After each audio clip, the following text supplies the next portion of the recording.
Star is a pilot study, if you will, for a society in which leisure will be compulsory. It's going to be upon us very shortly because of the rapid advance, the snowballing advance of cybernation, the use of computers in industry.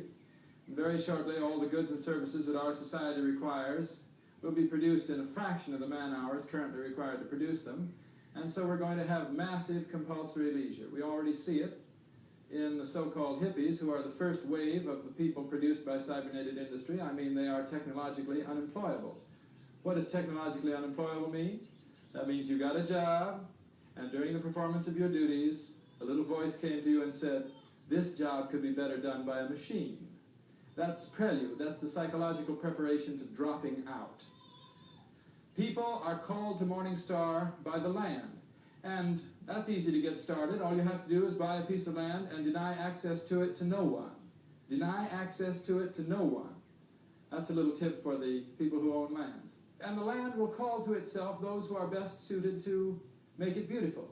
This was done by the Indians for many, many thousands of years on this same ground, and it was quite all right. I mean, everything was quite attractive until Caucasoids moved in and tried to make profits. So I would say that what we're doing here is a kind of pilot study in one facet, if you will, of the life that is going to be in this country.